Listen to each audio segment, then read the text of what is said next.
இந்த நாளில நாம் தேவனுடைய செய்திக்கு நேராக நாம் கடந்து செல்ல போகிறோம். We are going to hear the God's word now. சங்கீதங்களின் புத்தகம் 118ஆம் சங்கீதம் Psalms 118.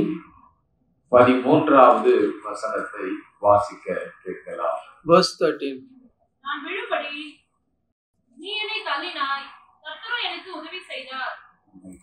நான் விழும்படி நீ என்னை தள்ளினாய், கர்த்தரோ எனக்கு உதவி செய்தார்.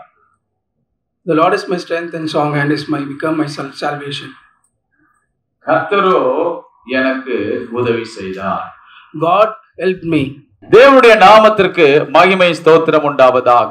Praise be to Almighty God. இந்த காலவேளையில உதவி செய்யும் கர்த்தர் என்ற தலைப்புல நாம் தேவனுடைய செய்தியை கேட்க போகிறோம். In this morning we're going to see the chapters like called helping God. நம்முடைய தேவன் உதவி செய்கிறவர். Our God is a helping God. உதவி செய்கிற கர்த்தர். He is a helping God. இந்த சங்கீதக்காரன் இப்படியாக சொல்லுகிறார், கர்த்தரோ எனக்கு உதவி செய்தார். In Psalm David is saying God is helping me. நம்முடைய தேவனுடைய மிக மிக முக்கியமான சுபாவங்களில் ஒன்று நமக்கு உதவி செய்கிற ஒரு தேவனாயிருக்கிறார். The most important character of God is helping us. அவர் இந்த பூமிக்கு வந்த மிகப்பெரிய நோக்கமே நமக்கு உதவி செய்வதற்காகத்தான். The vision of God coming to earth is to help us. நீங்கள் எபிரேயருக்கு நிருபம் 2ஆம் அதிகாரம் நீங்கள் 16வது வசனத்தை வாசித்து பார்த்தால், You read Hebrews 2:16. அங்கே இப்படியாக சொல்லப்பட்டிருக்கிறது. It is said like this. வாசிக்க கேட்கலாம். We will read that. ஆதலால் அவர் தேவதூதருக்கு உதவியாக கை கொடாமல் ஆபிரகாமின் சந்ததிக்கு உதவியாக கை கொடுத்தார். For verify he took not on him the nature of angels, but he took on him the seed of Abraham. அவர் தேவ தூதருக்கு உதவியாக கை கொடாமல் அவர் மனுஷ சந்ததியாகிய ஆபிரகாமின் சந்ததிக்கு அவர் உதவியாக கை கொடுத்தார். God was not helping angels, but he was giving hands to the generation of Abraham. நம்முடைய தேவன் இந்த பூமிக்கு மனித அவதாரமாய் எடுத்து வந்த நோக்கமே நமக்கு உதவி செய்வதற்காகவே.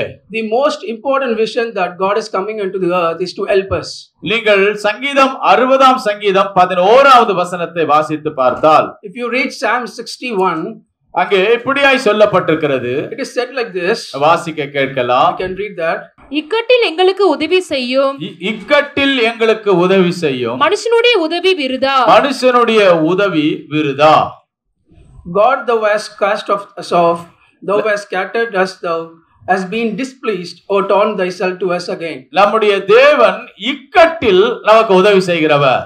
God is helping in our distress time. 118ஆம் சங்கீதம் 5வது வசனம் சொல்லுகிறது, If you see 118, Psalm 118, நெருக்கத்திலே கர்த்தர் நமக்கு உதவி செய்கிறவர். in our distress time, God is helping us. நம்முடைய தேவன் இந்த பூமியில வந்த மிகப்பெரிய நோக்கமே நமக்கு உதவி செய்வதற்காக. The purpose of the Almighty God coming into the earth is to help us. அவர் நம்முடைய இக்கட்டிலே நமக்கு உதவி செய்கிற தேவன். He came to help us in the distress time. அவர் நம்முடைய நெருக்கத்திலே நமக்கு உதவி செய்கிற தேவன். He came here to help us in the distress time. நீங்கள் எபிரேயர் 2ஆம் அதிகாரம் 18வது வசனத்தை வாசித்து பார்த்தால், If you read Hebrews 2:18, அதற்கு முன்பதாக 4ஆம் அதிகாரம் கடைசி வசனத்தை வாசித்து பார்த்தால், if you read fourth last verse, ஆதலால் நாம் இரக்கத்தை பெறவும் ஏற்ற சமயத்தில் சகாயம் செய்யும் கிருபை அடையவும் தைரியமாய் கிருபாசன தண்டையிலே சேர கடவோம்.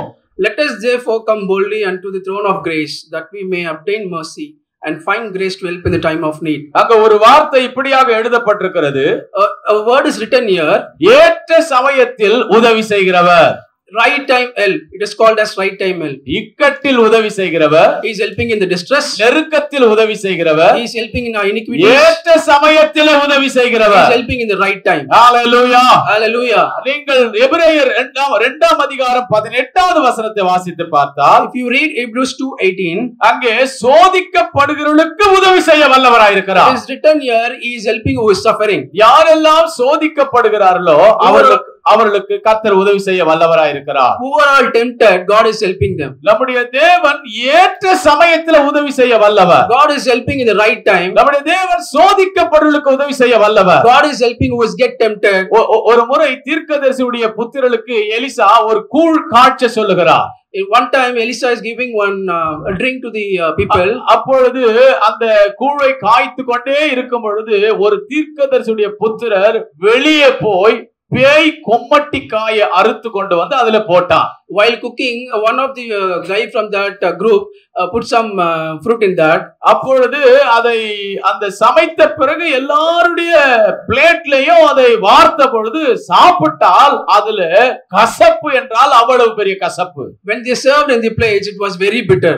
அப்பொழுது தீர்க்கதரிசி புத்திரர் சொல்லுகிறார்கள் எலிசாவை பார்த்து, எஜமானனே, என் ஆண்டவனே, அதுல பானையிலே சாவு இருக்கிறது என்று அவர் சொல்லுகிறார். The property people is saying in that particular plate there is a dryness. பானையிலே சாவு இருக்கிறது. There is dryness in the pot. சாப்பாடு இல்ல, என்ன இருக்கிறது? சாவு இருக்கிறது. There is no food in the plate, but there is a death in that. சில நேரங்களில நம்முடைய வீடுகளில அநேக இடங்கள்ல அறிகிறது என்னன்னா, சாப்பிடுகிற சாப்பாடுல குழம்புல பல்லியோ ஏதோ விஷப்பூச்சியோ விழுந்து விடுகிறது. In our food, sometimes a lizard may fall. அந்த சாப்பாட்டுக்குள்ள சாவு இருக்கிறது. In that particular food, there is a death is there. அதே போல இந்த தீர்க்கதரிசன புத்திரர்கள் அந்த பேய் கொம்மட்டிக்காயை அறுத்து வந்து அதிலே அறிந்து அதிலே போட்டார்கள். Likewise, these people put a bitter fruit in that particular food. அதை சாப்பிடுகிற பொழுது கசப்பு என்றால் அவ்வளவு பெரிய கசப்பு. It was very bitter when they eat. அதுக்கு பிறகு எலிசா அதுல ஒரு மாவை அதுல கலந்து அதுல அவன் என்ன செய்கிறான், திரும்ப கொடுக்கிறான். அது ஆசீர்வதிக்கப்பட்ட ஆகாரமாய் மாறினது. Elisha, what he is doing is giving another batter, adding in that food, and when he served, it was very good. இப்பொழுது அங்கே 100 பேர் உட்கார்ந்து இருக்கிறார்கள். Now they are sitting 100 people there. 100 பேருக்கு இப்பொழுது ஆகாரம் தேவை. But for 100 people, the food wanted there. இது இயேசு கிறிஸ்துவின் காலம் அல்ல.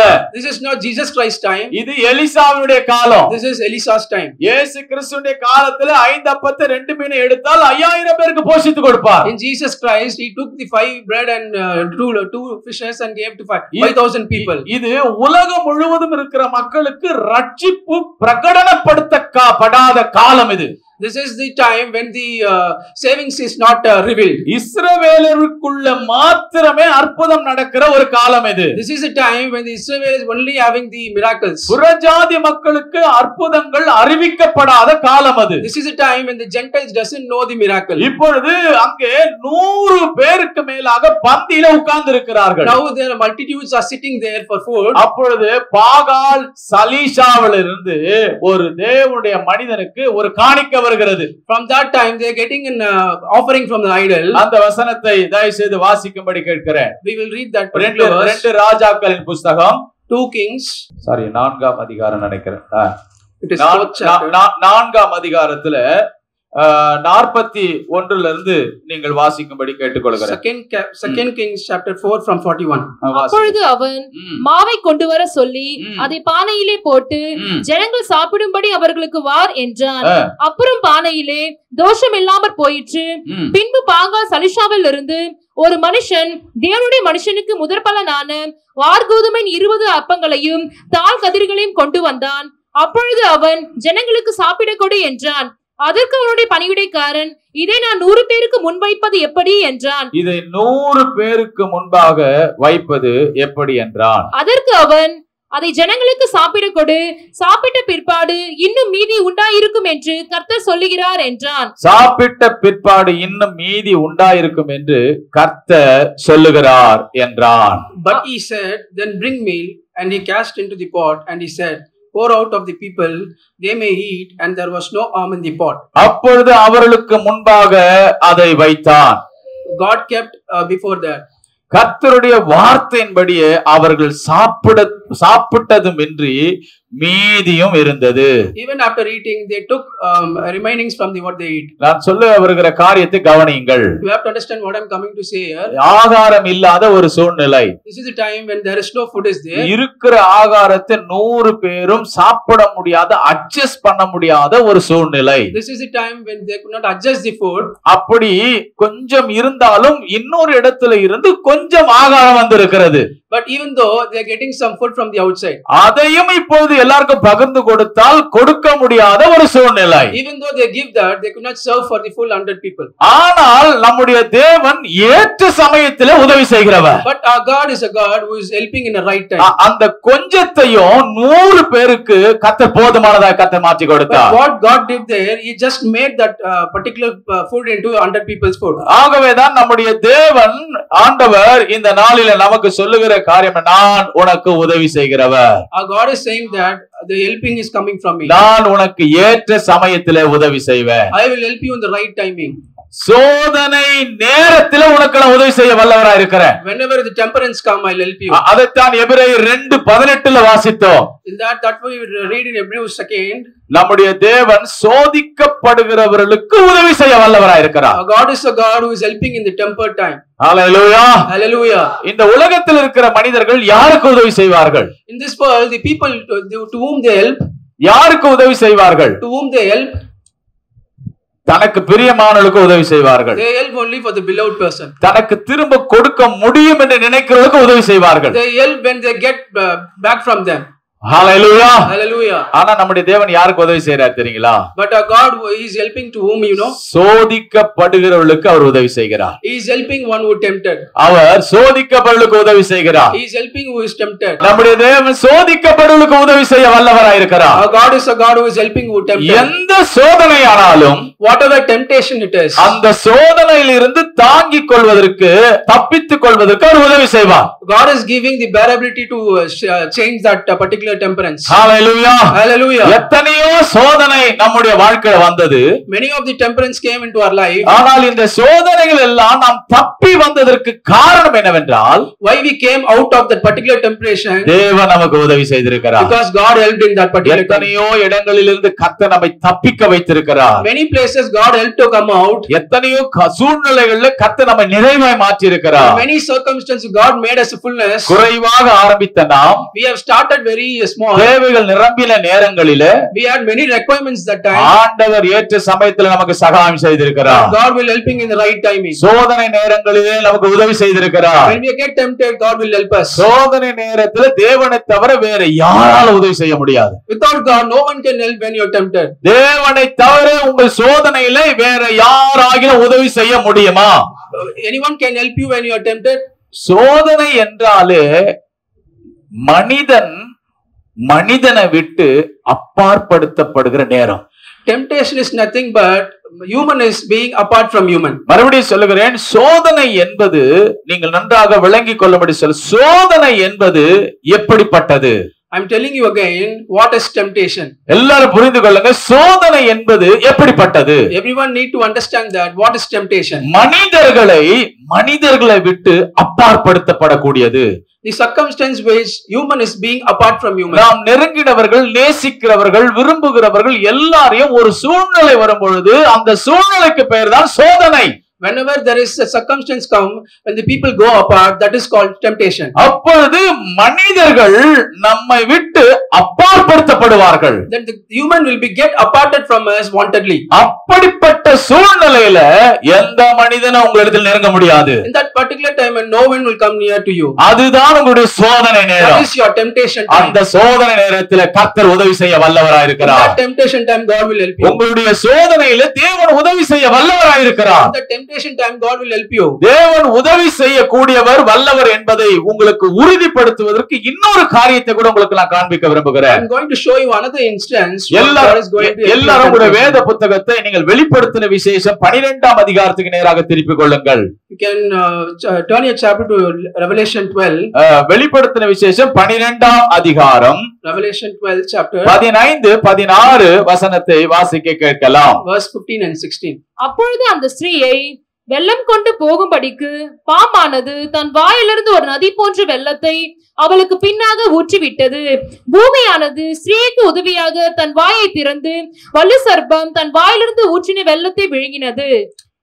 நல்லாக கவனிங்கள். இங்க சொல்லப்பட்டிருக்கிற சம்பவத்தை நான் உங்களுக்கு விளங்க காட்ட கர்த்தர் உதவி செய்வாராக. I wanted to make you understand the incident which marked over in the scripture. இது கடைசி காலத்துல நடக்க போகிற கைவிடப்பட்ட சபையை குறித்து எழுதப்பட்ட ஒரு சம்பவம்.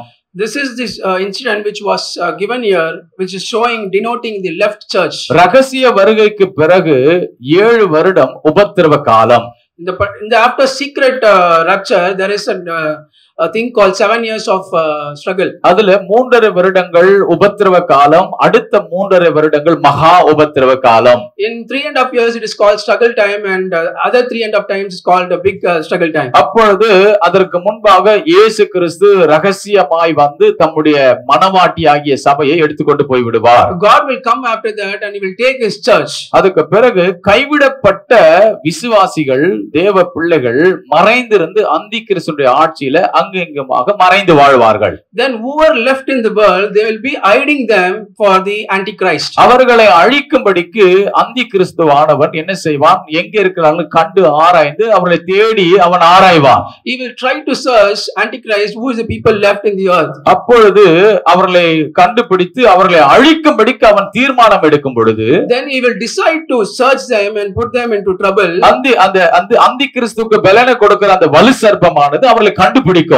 The serpent which is giving the power to the antichrist will identify them. அவர்களை அழிப்பதற்காக அது வாயிலிருந்து அந்த வலு சர்ப்பமானது ஒரு பெரிய வெள்ளத்தை பூமியில ஊற்ற ஆரம்பிக்கும். It will start to pour a water from his mouth to destroy the world. அந்த ஸ்திரீயானவள் என்ன செய்வாள்? அந்த கைவிடப்பட்ட சபையாகிய அந்த ஸ்திரீயானவள் அவள் பறப்பதற்கு 2 சிறகுகள், அவளுக்கு கழுகை போன்ற சிறகுகள் கொடுக்கப்பட்டிருக்கும். And who are left in the church, they will be having wings like eagles. அவள் ஓட அவள் தீர்மானிக்கும் பொழுது இந்த வெள்ளத்தை சர்ப்பமானது வாயிலிருந்து ஊற்ற ஆரம்பிக்கும். When she tries to go out of the world, the serpent will put out of the water. அப்பொழுது கைவிடப்பட்ட சபையாகிய அந்த மக்களுக்கு உதவியாக எது உதவி செய்யும் என்றால் பூமி உதவி செய்ய ஆரம்பிக்கும். Then which is helping in that particular timing? The earth will help. பூமி ஸ்திரீக்கு உதவியாக தன் வாயை திறக்கும்.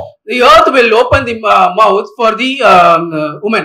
நல்ல கவனிங்க, தேவனுடைய பிள்ளைகளுக்கு பூமி உதவி செய்ய தீர்மானம் எடுக்குமேயானால், you have to understand that for God's people, if earth is trying to help, பூமியானது உதவி செய்ய தேவனுடைய பிள்ளைகளுக்கு தீர்மானம் எடுக்குமேயானால், earth decide to help the godly people, நம்முடைய தேவன் உனக்கு உதவி செய்ய வல்லவரா இல்லையா?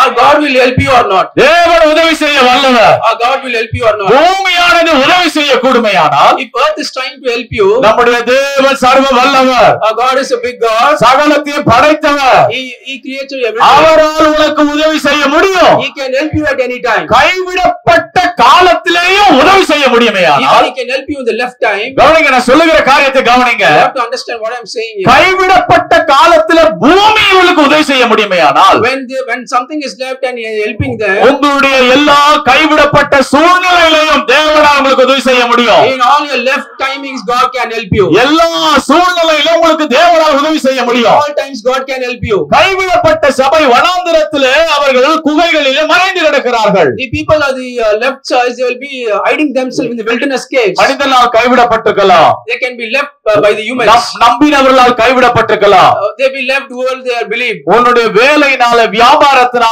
உன்னுடைய எல்லா காரியத்தினாலும் கைவிடப்பட்டிருக்கலாம். Anything it can be, by business and whatever you believe. இந்த உலகத்தில் இருக்கிற நீங்கள் கண்களால் பார்த்து நம்பி நேசித்த எல்லாராலும் கைவிடப்பட்டிருக்கலாம். Even you can be left out with the people who is helping you and அப்படிப்பட்ட கைவிடப்பட்ட நேரத்தில் பூமி உதவி செய்ய கூடுமேயானால், in that particular timing the earth will help you. கைவிடப்பட்ட ஜனத்திற்கு பூமியானது உதவி செய்ய முடியுமேயானால், if the earth is helping the people who left in the world, உன்னுடைய கைவிடப்பட்ட எல்லா சூழ்நிலையும் தேவனால் உனக்கு உதவி செய்ய முடியும் என்பதை நான் உனக்கு நிச்சயப்படுத்துகிறேன். தேவனால் உனக்கு உதவி செய்ய முடியும். God can help you in all times. ஏற்ற சமயத்தில் உதவி செய்ய முடியும். Help you in the right time. உன் சோதனை நேரத்தில் உதவி செய்ய முடியும். And when you are tempted. உன் இக்கட்டில் உதவி செய்ய முடியும். Help you when you are distressed. உன் நெருக்கத்தில் உதவி செய்ய முடியும். Whenever you are in the path, அவர் உதவி செய்வதற்காகவே இறங்கி வந்திருக்கிறார். Descended down only for helping us. Hallelujah. Hallelujah. Hallelujah. Hallelujah. கர்த்தர் உதவி செய்த ஒரு 3 சம்பவங்களை, வேதத்தில் இருக்கிற சில காரியங்களை இன்னைக்கு ஆண்டவர் சொல்லுவதற்கு உதவி செய்வாராக. I'm going to point 3 instances where God helped. ஆண்டவர் உதவி செய்த ஒரு 3 சம்பவங்களை வேதத்திலிருந்து நாம் கவனிக்க போகிறோம். We're going to see from the scripture God helped 3 times in the Bible. உங்களுடைய வேத புத்தகத்தை நன்றாக நீங்கள் திறந்து பாருங்கள். Just open your Bible and see. நம்முடைய தேவன் உதவி செய்த ஒரு 3 சம்பவங்களை நாம் இன்னைக்கு கவனிக்க போகிறோம். We're going to see that God helped in 3 times times in the scriptures. முதலாவதாக நீங்கள் சங்கீதம் நாம் வாசித்த அதே சங்கீதம் 118ஆம் சங்கீதம் 10 முதல் 15 வசனங்களை நாம் வாசிக்க கேட்க போகிறோம். Psalms 118, 10 to 15. எல்லா ஜாதியாரும் என்னை வளைந்து கொள்ளுகிறார்கள், கர்த்தருடைய நாமத்தினால் அவர்களை சங்கரிப்பேன். என்னை சுற்றிலும் வளைந்து கொள்ளுகிறார்கள், கர்த்தருடைய நாமத்தினால் அவர்களை சங்கரிப்பேன். தேனீக்களை போல என்னை வளைந்து கொள்ளுகிறார்கள், முள்ளில் பற்றின நெருப்பை போல அணைந்து போவார்கள். கர்த்தருடைய நாமத்தினால் அவர்களை சங்கரிப்பேன். நான் விழும்படி நீ என்னை தள்ளினாய், கர்த்தரோ எனக்கு உதவி செய்தார். கர்த்தர் என் பலனும் என் கீதமும் ஆனவர், அவர் எனக்கு ரட்சிப்புமானார். நீதிமன்களுடைய கூடாரங்களில் ரட்சிப்பின் கம்பீர சத்தம் உண்டு. கர்த்தரின் வலதுகரம் பராக்கிரமம் செய்யும். All nations compassed me about, but in the name of the Lord I will destroy them. They compassed me about, but in the name of the Lord I will destroy them. They compassed me about like beasts, they are quenched as the fire of thorns, for in the name of the Lord I will destroy them. Thou hast thrust sore at me that I might fall, but the Lord helped me. The Lord is my strength and song, and is become my salvation. The voice of rejoicing and salvation is the tabernacles of the righteous. The right hand of the Lord doeth valiantly. தேவனுடைய நாமத்திற்கு மகிமை உண்டாவதாக. Praise be to God. இந்த சங்கீதக்காரன் அவன் கடந்து சென்ற பாதையையும் அவன் அனுபவித்த சில அனுபவங்களையும் இங்கே அவன் எழுதி வைத்திருக்கிறதை நான் பார்க்க முடியும். If you see, David is writing here something he went through. அவர் தன் வாழ்க்கையில கடந்து சென்ற பாதையையும் அவருடைய அனுபவத்தையும் இங்கே தெளிவாக அவர் எழுதி வைத்திருக்கிறார். He is writing whatever he went through in the life and in the wilderness time. அந்த கடந்து சென்ற பாதையிலையும் அந்த அவர் அனுபவித்த அந்த காரியங்களிலேயும் அவருக்கு கர்த்தரோ எனக்கு உதவி செய்தார் என்று ஆணித்தரமாக சொல்லுகிறார். He is telling that God only helped me in the time of trouble. அவர் சொல்லுகிற வார்த்தையை நீங்க கவனிக்கணும். You wanted to see that particular scripture. கர்த்தர் உதவி செய்தார் என்று சொல்லல. He didn't say that God helped me. கர்த்தரோ எனக்கு உதவி செய்தார். He said God only helped me. அதனுடைய அர்த்தம் என்ன? That what is the meaning of that? கர்த்தரை தவிர வேற யாராலும் எனக்கு உதவி செய்ய முடியாது. No one can other than God can help me. அந்த நெருக்கத்துல, in that particular trouble, அந்த இக்கட்டுல, in that distress, அந்த சோதனையில, in that temptations, தேவனோ கர்த்தரோ எனக்கு உதவி செய்தார். God only helped me. ஓ சங்கீதக்காரனே, நீ அந்த கடந்து சென்ற பாதை தான் என்ன? If you ask the David, he will say, what is the way you went through? நீர் கடந்து சென்ற அந்த அனுபவம் தான் என்ன? What is the experience you went through in your life? அவரை கேட்கலாம். You will ask him itself. அங்கே 10வது வசனத்திலிருந்து ஒரு சில காரியங்களை நான் உங்களுக்கு சொல்ல விரும்புகிறேன். I'll say something from the verse 10. 10வது வசனம் சொல்லுகிறார், என்னை எல்லா ஜாதியாரும் என்னை வளைந்து கொள்ளுகிறார்கள். All nations compassed me.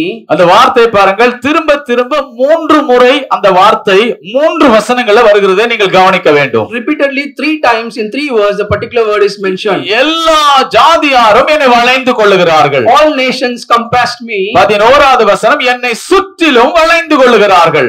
They surrounded me by compass. இங்கே நாம் பார்க்கிறோம் 11வது வசனத்துல 12வது வசனத்துல பார்க்கிறோம், தேனீக்களை போல என்னை வளைந்து கொள்ளுகிறார்கள். Verse it is written like it is compassed me like bees. நம்முடைய தேவன் உதவி செய்த அந்த சந்தர்ப்ப சூழ்நிலையில முதலாவது இங்கே மறைந்திருக்கிறது. This is the first secret hidden here where God helped. ஓ என்னை வளைந்து கொண்டார்கள். They compassed me around. இரண்டாவது முறை தேனீக்களை போல என்னை வளைந்து கொண்டார்கள். என்ன அர்த்தம்? In the second time they turned around me, circled me like a bees. தேனீக்களுடைய அனுபவம் என்ன? கொட்டுகிற அனுபவம். What is the experience of the honey bees? அது poison நிரம்பினது. It has a poison in its saliva. அது கொட்டினால் வேதனை நிரம்பினது. If it bites, it will give a trouble to us. இந்த மனிதனுடைய வாழ்க்கையில கடந்து சென்ற பாதையும் அவர் அனுபவித்த காரியமும் என்ன? If you see what this David went through in this life here, எல்லா ஜாதியாரும் அவரை வளைந்து கொண்டார்கள். all nations compassed him. அவர்கள் எப்படி வளைந்து கொண்டார்கள்? ஒரு கூட்டத்தை தேனீக்களை போல கொட்டி வேதனைப்படுத்தி வளைந்து கொண்டார்கள். How they compassed him? They compassed him like a bee. நீங்கள் 13ஆம் வசனத்தினுடைய துவக்கத்தை பார்த்தால், if you see the starting point of verse 13, நான் விழும்படி நீ என்னை தள்ளினாய். thou hast thrust sore at me. இன்னொரு கூட்டம் இவனை கீழே தள்ளின கூட்டம். One more group, pushing him out. அவருடைய வாழ்க்கையில கடந்து சென்ற பாதையை பாருங்கள். See the way he went through. அவன் கடந்து போன அனுபவத்தை பாருங்கள். You see the experience he went through. வளைந்து கொண்டார்கள். They compassed him. வேதனைப்படுத்தும்படி கொட்டினார்கள். They tried to give him more. கீழே தள்ளினார்கள். They pushed him down. கீழே தள்ளினார்கள். They pushed him down. ஆனா கர்த்தர் எனக்கு உதவி செய்தார். But God only helped me. கர்த்தர் எனக்கு உதவி செய்தார். God only helped me. ஆண்டவர் எப்படிப்பட்டவருக்கு உதவி செய்தார் தெரியுமா? How God to whom he helped. எப்படிப்பட்ட நிலைமையில சூழ்நிலை உதவி செய்தார் தெரியுமா? In which circumstance God helped you know? வெளியே வரவே முடியாத சூழ்நிலையில இருந்தவர்களுக்கு வெளியே வர கர்த்தர் உதவி செய்தார். In the circumstance when they could not come out, God helped to came out of that particular thing. மறுபடியும் நான் சொல்லுகிறேன். Again I'm saying that வெளியே வர முடியாதவர்களுக்கு, to whoever cannot come out, வெளியே வர முடியாத போராட்டத்தில் இருந்து, whenever where you come out of the trouble, வெளியே வருவதற்கு கர்த்தர் உதவி செய்தார். God will help you to come out. வெளியே வர முடியாத போராட்டத்தில் இருந்து, wherever you cannot come out of the trouble, வெளியே வருவதற்கு கர்த்தர் உதவி செய்தார். God help to come out. வெளியே வர முடியாத போராட்டத்தில் இருந்து, wherever you cannot come out of the iniquity, வெளியே வருவதற்கு கர்த்தர் உதவி செய்தார். God help to come out. Hallelujah, hallelujah. நம்முடைய தேவன் உன் போராட்டத்திலிருந்து வெளியே வர கர்த்தர் உனக்கு உதவி செய்வார். God will help you to come out of your உங்களுடைய போராட்டத்திலிருந்து வெளியே வர கர்த்தர் உதவி செய்வார். God will help you to come out of your trouble. இந்த சங்கீதக்காரருடைய பாதை என்ன, கடந்து வந்த பாதை என்ன, அனுபவம் என்ன? What is the experience in the way here David is experiencing? நீ எப்படிப்பட்ட பாதையில் அனுபவத்தில் கடந்து வந்தீர்? In which experience you went through? எல்லாரும் என்னை வளைந்து கொண்டார்கள். Many of them compassed me. தேனீக்களை போல என்னை கொட்டி கொட்டி என்னை வேதனைப்படுத்தினார்கள். They compassed me like honeybee and gave pain to me. நான் மேலே வராதபடி என்னை கீழே தள்ளினார்கள். They pushed me down until to come out of that. என்னால வெளியவே வர முடியாது என்று நினைத்து விட்டேன். I thought I could not come out of that particular situation. போராட்டத்திலிருந்து என்னால வெளியே வரவே முடியாது. I thought I could not come out of the trouble. இந்த போராட்டத்திலிருந்து என்னால வெளியே வர முடியாத நான் அடைக்கப்பட்டேன். I thought that everything is shuttered around me. என்னை சுற்றிலும் கர்த்தர் அல்ல சத்துருக்கள் வேலி அடைத்து விட்டார்கள். I thought everything is shuttered around me, the enemy shuttered out. நான் வெளியவும் போக முடியவில்லை, நான் உள்ளவும் வர முடியவில்லை. I cannot go out and come in. நான் வாழவும் முடியவில்லை, நான் சந்தோஷமாய் இருக்கவும் முடியவில்லை. I cannot live and I could not experience my life. எந்த திசையிலே பார்த்தாலும் என்னை வளைந்து கொண்டார்கள். Whichever direction I see, everyone compassed me. நான் இருளிலே உட்கார்ந்து ஜனங்கள் வெளிச்சத்திலே சந்தோஷமாய் இருக்கிறதை பார்க்கிறேன். I'm seeing that I'm in the darkness, I'm seeing the people in the light. ஆனால் என்னுடைய இருளுக்குள்ள இருந்து போராட்டத்திலிருந்து என்னால் வெளியே வர முடியவில்லை. I could not come out of my own darkness. இப்படிப்பட்ட வெளியே வரவே முடியாத போராட்டத்திலிருந்து இந்த மனிதனுக்கு வெளியே வருவதற்கு கர்த்தர் உதவி செய்தார். God helped David to come out of this particular situation. இப்படிப்பட்ட ஒரு பயங்கரமான பாதையில நீங்க கடந்து போறீங்களா? You may also go through like this particular situation. இப்படிப்பட்ட ஒரு சூழல்ல நீங்க கடந்து போறீங்களா? Even though you will be going to this situation, கர்த்தரோ அந்த மனிதனுக்கு உதவி செய்தது போல God is helping David. உங்களுக்கு தேவன் உதவி செய்ய வல்லவராய் God is இருக்கிறார். also helping you now. எத்தனை பேர் விசுவாசிக்கிறீங்க? How many of them believe? Hallelujah, Hallelujah, hallelujah, hallelujah. நம்முடைய தேவன் உதவி செய்ய வல்லவராய் இருக்கிறார். God is helping us now. எல்லாரும் சொல்லுங்க பார்க்கலாம், கர்த்தரோ எனக்கு உதவி செய்வார். All can say God is helping me now. Hallelujah, Hallelujah, hallelujah, hallelujah. இந்த சத்துருக்கள் எல்லாரும் இந்த மனிதனை ஒரு பெரிய போராட்டத்தை கொடுத்து அவனை வளைந்து கொண்டார்கள். The enemies gave big trouble to the people and compassed him. அந்த மனிதனுடைய சரீரம் மாத்திரம் வெளியே வர முடியாத போராட்டம் அல்ல. That is not only the flesh coming out of that particular place. அவருடைய மனம் கூட சில காரியத்திலிருந்து வெளியே வர முடியவில்லை. Even his own mind cannot come out. எத்தனையோ பேருடைய வாழ்க்கையில நீங்கள் உங்களுடைய சரீரத்துல இருக்கிற போராட்டத்துல மாத்திரம் வெளியே வர முடியாமல் நீங்கள் தவிக்கவில்லை. Even not only from your flesh, ஆனால் நீங்கள் மன ரீதியாகவும் வெளியே வர முடியாதபடி தவித்துக் கொண்டிருக்கிறீர்கள். even though in your own mind you cannot come out of that situation. அநேகருடைய சரீரமும் அகப்பட்டு கொண்டு வெளியே வர முடியவில்லை. Many of the body or flesh is captivated now. அநேகருடைய மனமும் வெளியே வர முடியாதபடி அகப்பட்டு கிடக்கிறது. Many of the minds are captured and could not come out. ஆகவே இந்த மனிதனுடைய வாழ்க்கையில அவனுக்கு ஆண்டவர் உதவி செய்ததற்கான சில காரியங்களை நான் உங்களுக்கு சொல்லுகிறேன், கவனியுங்கள். I will say something where God helped David here. இப்பொழுது எல்லாரும் என்னை வளைந்து கொண்டார்கள். Now many of them compassed me around. தேனீக்களை போல கொட்டி என்னை வேதனைப்படுத்தினார்கள். They troubled me like a honeybee. நான் விழும்படிக்கு என்னை கீழே தள்ளினார்கள். They pushed me down. இது நிமித்தம் 15வது வசனம் சொல்லுகிறது, 15th verse it's saying like this. நீதிமானுடைய கூடாரங்களில் ரட்சிப்பின் கம்பீர சத்தம் உண்டு. The voice of rejoicing and salvation in the tabernacle of righteous. கர்த்தருடைய வலது கரம் பராக்கிரமம் செய்யும். God and will do mighty things. எல்லாரும் கவனிங்க. கர்த்தர் ஒரு காரியத்தை உங்களுக்கு சொல்ல விரும்புகிறார். God is going to say one thing to you. எல்லா ஜாதியாரும் வளைந்து கொண்டது உண்மைதான். All nations are compassed around you. It's true. இப்பொழுது எல்லா ஜாதியார் மாத்திரமல்ல, தேனீக்களை போல கொட்டக்கூடிய வேதனைப்படுத்தக்கூடிய நிலைமையும் இங்க வந்தது உண்மைதான். Not only they compass, they are giving you trouble like honeybee. இங்க கீழே தள்ளும்படியான ஒரு நிலைமை வந்தது உண்மைதான். There is a situation it came like they pushed you out. ஆனா இப்பொழுது வெளியே வரக்கூடாதபடி இவர்களை அடைத்து வைத்தார்களே, அந்த சத்துரு இவங்க கூடாரத்தில் என்னத்தை எதிர்பார்த்தான் தெரியுமா? What enemy was expecting there in that particular tent? துக்கத்தின் சத்தத்தை எதிர்பார்த்தான். He was expecting the noise. புலம்பலின் சத்தத்தை எதிர்பார்த்தான். He was expecting the trouble noise. அழுகையின் சத்தத்தை எதிர்பார்த்தான். He was expecting the crying. ஆனால் அவருடைய கூடாரத்தில் கம்பீர சத்தத்தை கர்த்தர் உண்டு பண்ணினார். Only one the good things happened there. காரணம் என்ன தெரியுமா? What is the reason there? அந்த வீட்டில கர்த்தருடைய பராக்கிரமம், ஆண்டவருடைய கரம் வெளிப்பட்டது. God's almighty hand was there. கர்த்தருடைய வலது கரம் அங்க வெளிப்பட்டது. God's right hand was there. கர்த்தருடைய வலது கரம் அங்க பராக்கிரமம் செய்தது. God's right hand did a big thing there. அந்த மனிதனை வெளியே வருவதற்கு கர்த்தருடைய கரம் உதவி செய்தது. God helped to bring out that particular people from உங்களுடைய வாழ்க்கையில கூட சத்துரு உங்க கூடாரத்தில் இதைத்தான் எதிர்பார்த்தான். Even in your situation, in your home, enemy did the same. உன் கூடாரத்தில் துக்கத்தின் சத்தத்தை எதிர்பார்த்தான். He started to put trouble on your கூடாரத்தில் அழுகையின் சத்தத்தை He எதிர்பார்த்தான். was expecting the tears. உன்னுடைய கூடாரத்தில் புலம்பலின் சத்தத்தை எதிர்பார்த்தான். He was expecting the crying from your house. ஆனால் ஆண்டவர் காரியத்தை மாறுதலாக முடிய பண்ணினார். But God changed the things there. காரியங்களை மாறுதலாக முடிய பண்ணதுக்கு காரணம் என்ன? Was the thing that God made the amendment there? கர்த்தர் ஒரு கூடாரத்தில் உதவி செய்ய இறங்கினதுக்கு காரணம் என்ன? What is the reason God descended down in your soul? சத்துருடைய garam தாழ்த்தப்பட்டது. Because the enemy's hand was pushed out. சத்துருடைய கிரியை முறிக்கப்பட்டது. Enemy's action was pushed out. உன்னுடைய கூடாரத்தில் கர்த்தருடைய வலது கரம் எழும்ப ஆரம்பித்தது. In your house there is a right hand of God is there. கர்த்தருடைய வலது கரம் பராக்கிரமம் செய்ய எழும்பியிருக்கிறது. Almighty right hand will doing a big thing there. இனியும் கூடாரத்தில் சத்துருடைய கரம் செயல்பட முடியாது. No one can do anything in your house there. கர்த்தருடைய கரம் பராக்கிரமம் செய்ய எழும்பியிருக்கிறது. God is doing the almighty thing there. நீதிமானுடைய கூடாரத்தில் புலம்பலின் சத்தம் அல்ல. There is no crying in the righteous. துக்கத்தின் சத்தம் அல்ல.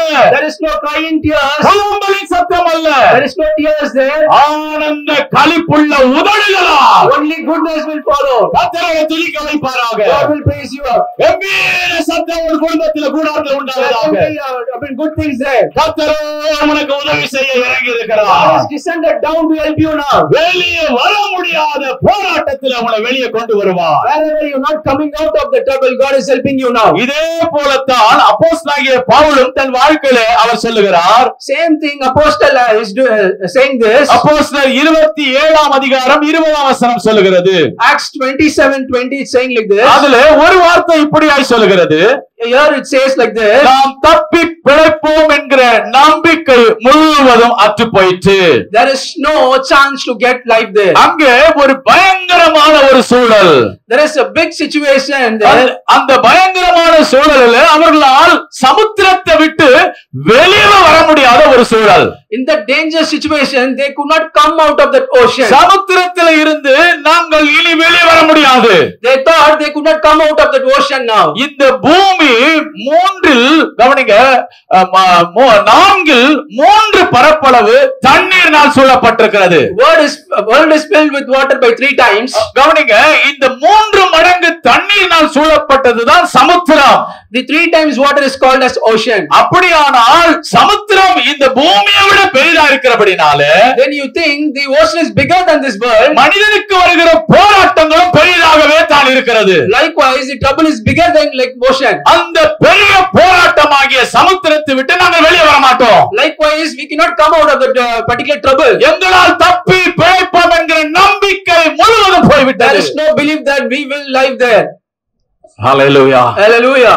ஹalleluya. Hallelujah. அந்த நேரத்தில் அப்போஸ்தலனாகிய பவுலும் அவரோடு கூட இருந்தவர்கள் என்ன செய்தார்கள்? At that time, what Paul did that time? எல்லாரும் 2 கொரிந்தியர் அப்போஸ்தலனாகிய பவுல் எழுதின கொரிந்தியருக்கு 2ஆம் நிருபம் 1ஆம் அதிகாரத்துக்கு நேராக வருவோம். 2 Corinthians chapter 1. அங்கே 8, 9, 10 வசனங்களை வாசிக்க கேட்கலாம். You read 8, 9 and 10. ஆகையால் சகோதரரே, ஆசியாவில் எங்களுக்கு நேரிட்ட உபத்திரவத்தை நீங்கள் அறியாதிருக்க எங்களுக்கு மனதில்லை.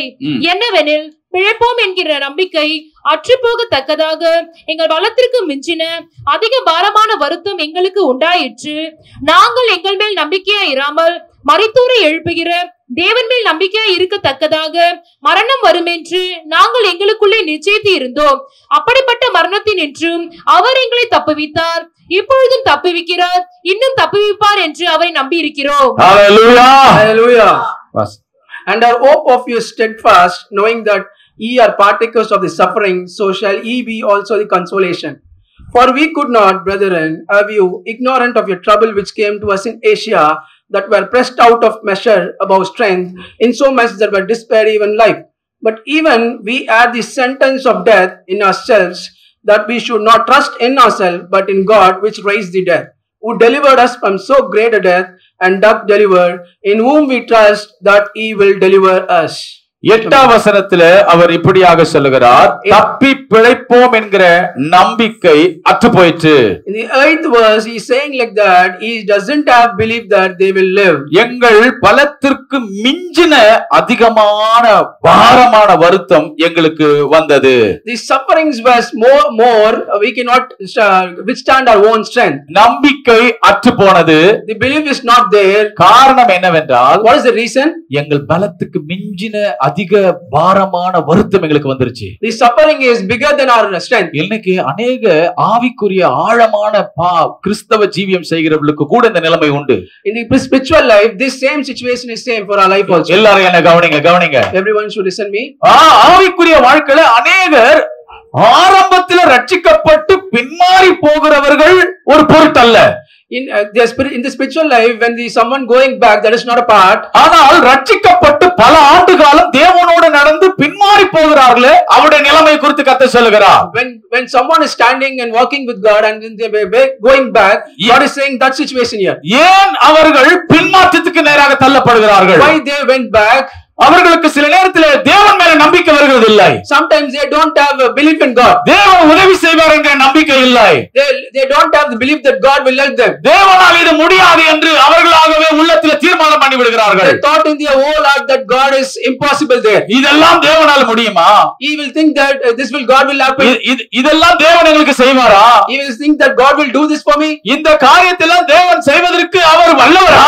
He think that God will able to do these things for me. தேவன் மேல அவர்களுக்கு நம்பிக்கை வர மாட்டேங்கிறது. They don't have trust in God. காரணம் என்ன தெரியுமா? What is the reason? என்ன காரணம் தெரியுமா? What is the reason? அவங்களுடைய பலத்துக்கு மிஞ்சின வருத்தமான பாரம் தலைமையில் வைக்கப்பட்டது. Because the suffering is bigger than the strength on their head. அவங்களால் தாங்கக்கூடிய போராட்டமா இருந்தபோது விசுவாசிச்சாங்க. But whenever they can withstand the pressure, they was believing. அவங்க பலத்தில தாங்கக்கூடிய பலத்தில வந்த போராட்டத்தை ஜெயிச்சாங்க. Wherever they could able to withstand, they start to believe that. இப்போ அவங்களால தாங்க முடியல. But they couldn't bear that. இப்போ அவங்களால நிக்க முடியல. They couldn't withstand that. அவங்க பலத்தையே இந்த போராட்டம் விழுங்கி விட்டது. That particular whole strength is being swallowed by them. அவங்களை முற்றிலுமாய் இது மூழ்கடிக்கிறது. The suffering is putting them fully on them. ஆகவே இப்பொழுது அவர்கள் ஆண்டவர் மேல நம்பிக்கை வைக்க முடியவில்லை. That's the reason they could not keep believe of the God. இப்பொழுது இந்த நிலைமை இங்க இருக்கிற எத்தனை பேருக்கு இருக்கிறது? The same situation many of them having over here. ஒருவேளை அவங்க சபைக்கு வரலாம். Even though you're coming to the church, பாடல் பாடலாம். you can sing songs. ஆராதிக்கலாம். You can do praise. ஆண்டவருடைய சமூகத்தில் களி கூறலாம். You can do celebration of God. அதிகமான வருத்தமும் பாரமும் வாழ்க்கையில வந்து when the whole sufferings on your head is there, அவர்கள் யாருக்குமே தெரியாமல் தனக்கு மாத்திரமே தெரிந்த விதத்தில் தேவனை விட்டு பின்மாறி இருக்கிறார்கள். They will go behind the God with their own heart. அவர்கள் எல்லாருக்கும் முன்பதாக கர்த்தருடைய பிள்ளையை போல They will be காட்சியளிக்கிறார்கள். looking like they are unto God, ஆனால் அவர்கள் உள்ளான மனிதன்ல தேவனை விட்டு வெளியேறி இருக்கிறார்கள். but inner side they are not with God. அவர்கள் சபைக்குள்ளதான் இருக்கிறாங்க. They are in the church only. அவங்க கையில பைபிள் இருக்குது. They are having the Bible in their அவங்க hands. ஞாயிறு சபைக்கு வராங்க. They are coming to church even அவங்க every எல்லா Sundays. காரியத்தில் அட்டெண்ட் பண்றாங்க. They are attending all the gatherings. அவங்களுக்கு எல்லா ஒழுக்கம் இருக்கும். They are having all discipline. எல்லா நேர்மை இருக்கும். They are having all ஆனால் அவர்கள் தேவனை விட்டு மனதளவுல விலகி இருக்கிறார்கள். but they are went out of the God. அவர்களுடைய மனம் அதிலிருந்து வெளியே வரவில்லை. But the mind is not coming out of that. அவருடைய பலத்துக்கு மிஞ்சின வருத்தமான பாரம் அவர்களை அழித்து விட்டது. The strength withstand, they could not withstand the strength and put it over the flood. அவர்கள் அதிலிருந்து வெளியே எழும்ப முடியவில்லை. They could not come out of the particular situation. அவர்களால் எழும்ப முடியவில்லை. They could not come out of the situation. அவர்கள் கீழே தள்ளப்பட்டு They விட்டார்கள். are pushed out low. அவர்கள் வளைந்து கொள்ளப்பட்டார்கள். They are chastened out, compassed அவர்கள் out. வேதனை மேல் வேதனை வந்து கொட்டப்பட்டார்கள். They are getting trouble and trouble. அந்த மனிதனுக்கு கர்த்தர் உதவி செய்தது போல Likewise, God helped that particular person. இப்படிப்பட்ட சந்தர்ப்ப சூழ்நிலை அப்போஸ்தலனாகிய பவுலும் அவரோடு கூட இருந்தவர்களும் என்ன செய்தார்கள்? In this situation, what Paul and group did. அந்த 9ஆம் வசனத்தை பாருங்கள். If you read verse 9, அப்போஸ்தலனாகிய பவுல் எழுதின கொரிந்தியருக்கு 2ஆம் நிருபம் முதல் அதிகாரம் 9ஆம் வசனத்தை பாருங்கள். if you read 2 Corinthians 1:9, நாங்கள் எங்கள் மேல் நம்பிக்கையாயிராமல் we are not having trust in ourselves, மரித்தோர் எழுப்புகிற தேவன் மேல் நம்பிக்கையாயிருந்தோம். but in God which raised from the dead we are believing. மரணம் வரும்னு நாங்க நிச்சயித்திருந்தோம். We have started to believe that die will come to us. Death will come to us. கண்டிப்பா இந்த பெரிய சமுத்திரமாகிய போராட்டத்திலிருந்து நாங்க வெளியே வர முடியாதுன்னு நிச்சயித்திருந்தோம். We are thinking in our own heart, I cannot come out of the ocean. மரணம் வரும் என்று நாங்க நிச்சயித்துட்டோம். We thought death will come for sure. கண்டிப்பா மரணம் வரும். We thought that death will come for sure. அவ்வளவுதான் நாங்க இதிலிருந்து வெளியே வர முடியாது. We thought we cannot come out of the situation. நாங்களே நிச்சயித்து விட்டோம்.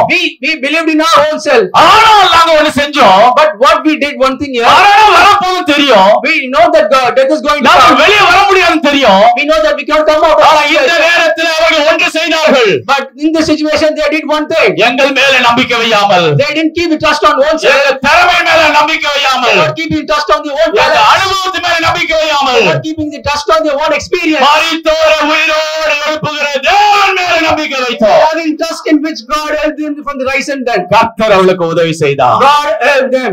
ஒருவர் கூட மரிக்காமல் கர்த்தர் வெளியே கொண்டு வந்தார். No one died and God helped me out, helped all of them to come out. எல்லாரையும் கர்த்தர் பத்திரமா வெளியே கொண்டு வந்தார். For all of them, God bring them out safely. அப்போஸ்தலர் நடபடி புத்தகம் 27ஆம் அதிகாரம், If you read Acts 27, அங்கு நீங்கள் வாசித்து பாருங்கள். you can read 22ல இருந்து வாசிக்க கேட்கலாம். we can read from verse 22.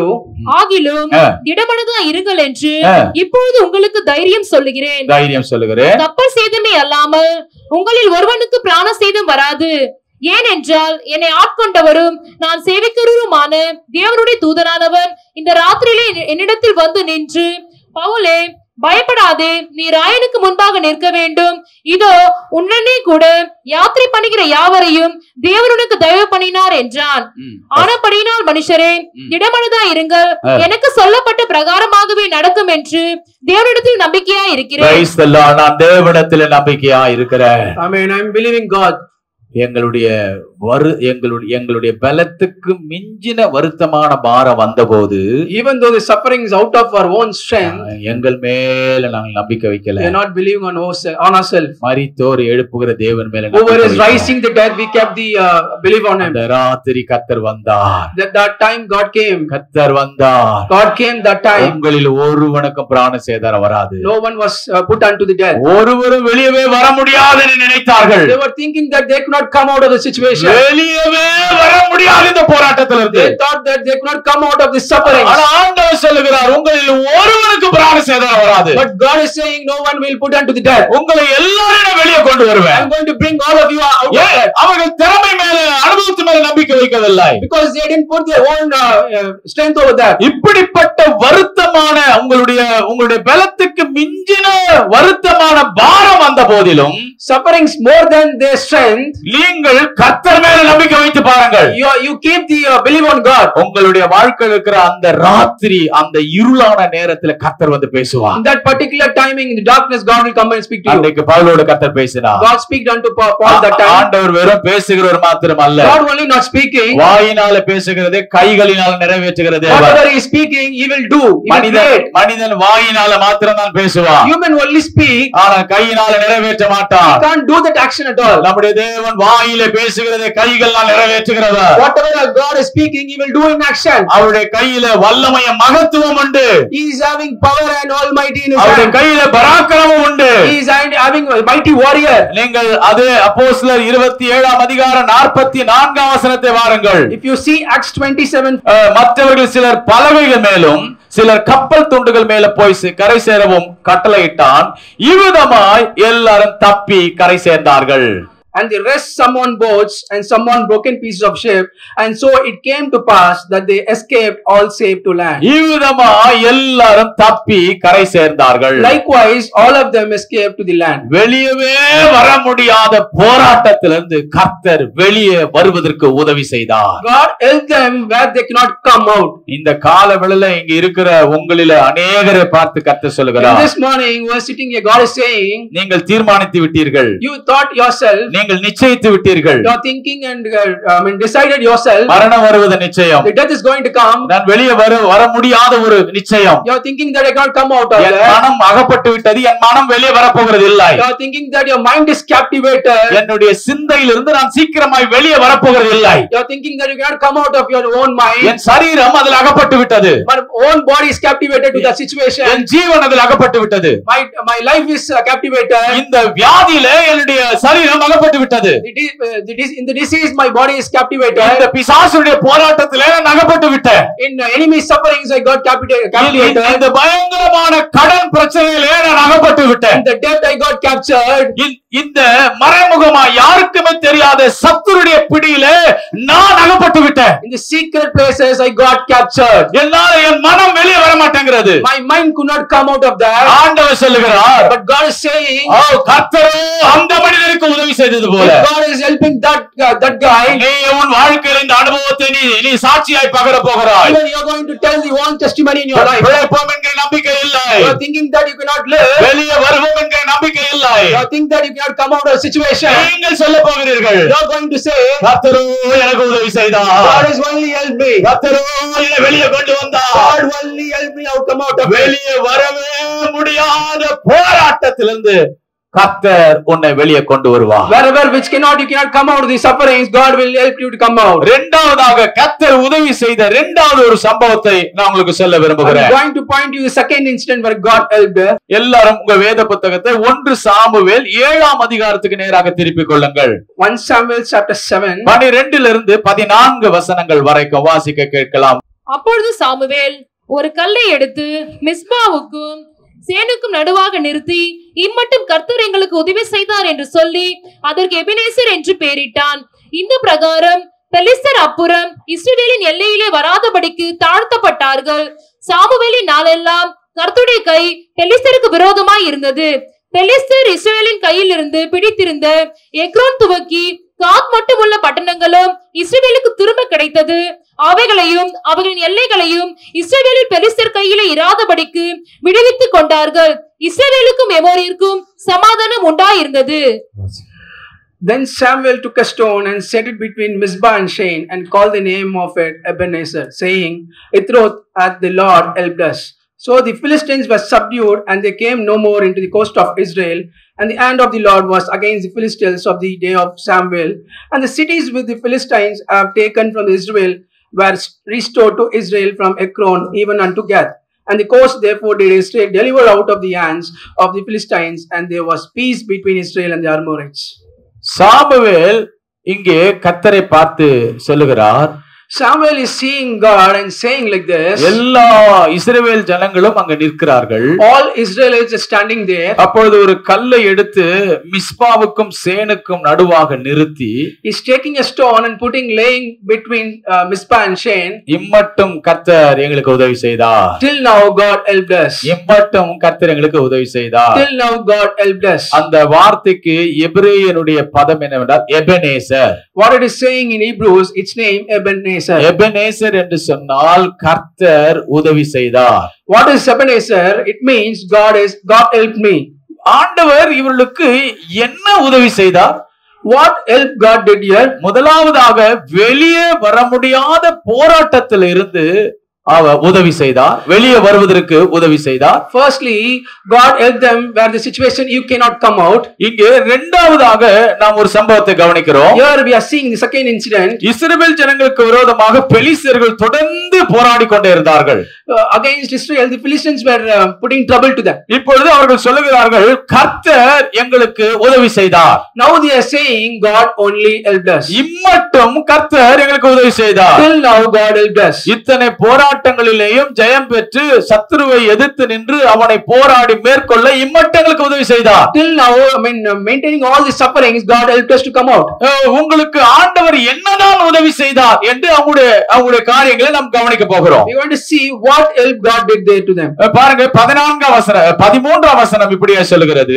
13 verse saying like this. ஆண்டவர் இந்த பிரகாரம் பெலிஸ்தர் அப்புறம் இஸ்ரவேல் எல்லையிலே வராதபடிக்கு தாழ்த்தப்பட்டார்கள். So the Philistines were subdued and they came no more into the coast of Israel. இந்த இஸ்ரவேல் ஜனங்கள் பெலிஸ்தருக்கு முன்பதாக தாழ்த்தப்பட்டிருந்தார்கள் ஒரு காலத்துல. The Israel was pushed down between or above the Philistines. ஆனால் இப்பொழுது கர்த்தர் இப்பொழுது தலைகீழாக மாற்றி போடுகிறார். But God is making the situation upside down. எந்த ஜனங்களுக்கு முன்பதாக இவர்கள் தாழ்த்தப்பட்டு கிடந்தார்களோ, To which group of people they are pushed out, இப்பொழுது தேவன் இவர்களுடைய கைகளை ஓங்க பண்ணினார். இப்பொழுது பெலிஸ்தர்களை கர்த்தர் தாழ்த்தப்பட ஆண்டவர் கிருபை பாராட்டுகிறார். Israel's hand is over them now. அது மாத்திரமல்ல, சாமுவேலின் நாளெல்லாம் கர்த்தருடைய கை பெலிஸ்தருக்கு விரோதமாய் இருந்தது. And even before all the days of Samuel, the hands over Philistines. 14ஆம் வசனத்தை தயவு செய்து கவனிங்கள். If you read verse 14, பெலிஸ்தர் இஸ்ரவேல் கையிலிருந்து பிடித்திருந்த எக்ரோன் துவக்கி காத் மட்டுமுள்ள பட்டணங்களும் இஸ்ரவேலுக்கு திரும்ப கிடைத்தது. they restored all the provinces up to Ekron and to Gath. இஸ்ரவேலுக்கு திரும்ப கிடைத்தது. Israel got back. அவைகளை தயவு செய்து நீங்கள் குறித்துக் கொள்ளுங்கள். You have to point that particular word. அவைகளையும் அவைகளின் எல்லைகளையும் இஸ்ரவேலர் பெலிஸ்தருடைய கையிலே இராதபடிக்கு விடுவித்துக் கொண்டார்கள். They removed or restored that particular place from Ekron to Gath. இஸ்ரவேலுக்கும் எமோரியருக்கும் சமாதானம் உண்டாயிருந்தது. There was peace unto Israel and Amorians.